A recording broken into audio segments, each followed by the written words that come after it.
Hi,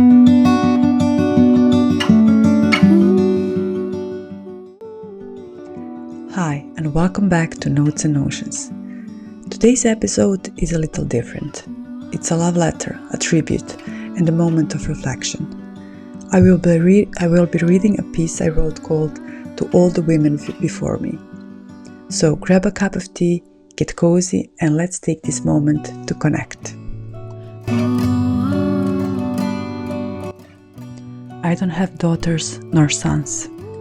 Part of this is because I faced challenges with fertility, and part is because I chose not to be a mother. That choice wasn't easy, and it came with deep reflection and heartache. But that's a story for another time. Both my mother and grandmother are no longer here. Losing them left an ache that hasn't fully healed. They were my anchors, my guides, my greatest inspiration. They taught me so much, some lessons through words, others through their actions. They faced incredible hardships with bravery, and they always told me, "Don't repeat our mistakes." I admire them deeply, and their stories are woven into who I am. Yet, I sometimes wonder how to feel about not continuing their legacy in a biological sense, through the mitochondrial DNA that all the women in my lineage passed on to me. Mitochondrial DNA is fascinating. It passes directly from mother to child, creating an unbroken genetic link through generations. Mine came from my grandmother to my mother and then to me. It carries the genes of every woman in my lineage, all the way back to the very first woman. Knowing that I'm the last in this unbroken chain feels profound. Sometimes I feel a pang of sadness about this, but then I think about how DNA carries everything, the good and the bad. Still, I feel at peace with my choice. I'm glad I was brave enough to decide not to have children, even in a time when society still scrutinizes you for it, or worse, looks at you with a pity, as if something is missing in your life or something is wrong with you.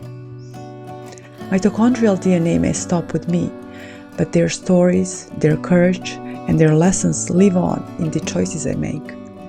By breaking the cycles they warned me about, I believe I'm living the freedom they could only dream of. But here's the thing, legacy isn't only about DNA.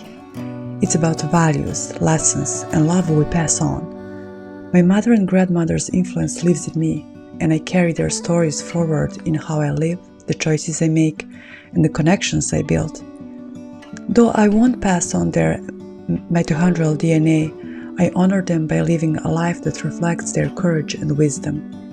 I break the cycles they asked me not to repeat. I carry their energy into the world in new ways, through the people I nurture, the work I create, and the changes I strive for. Legacy isn't just about biology, it's also about spirit. And in that sense, they will always live on. Some might say this is just a story I tell myself to feel better, and maybe it is, but aren't we all just stories in the end? We carry the narratives of those before us, and we craft our own to make sense of our lives. Perspective matters. The way I see it, this isn't just about what I didn't pass on. It's about what I choose to carry forward. And if it is just a story, then it's one I choose to tell with love and intention. Because stories shape us, and this one gives me peace. And maybe it is my job to pass on this legacy not through DNA, but through something else. Maybe the debt is paid here with me.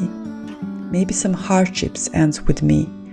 I like to think I'm cleaning the karma, breaking cycles they couldn't. To all the women who came before me, thank you. Thank you for walking before me, for enduring everything you did, and for making choices that allowed me to be here today. Thank you for all the fights you fought, giving me the freedoms I have now. Your strength, your resilience, and your love have brought me to this moment, and I carry it forward in my own way. And to all the women in the world, We are, in a way, all connected. We are daughters of the same first woman, united through the thread of her mitochondrial DNA that has traveled through time to reach us. This unbroken connection is a reminder of our shared history, our shared struggles, and our shared strength. We are a sisterhood shaped by countless generations, carrying the echoes of every woman who came before us. Thank you for listening to this special episode. If this resonated with you, I'd like to hear your thoughts. Feel free to share, comment, or connect with me. Until next time, take care and bye.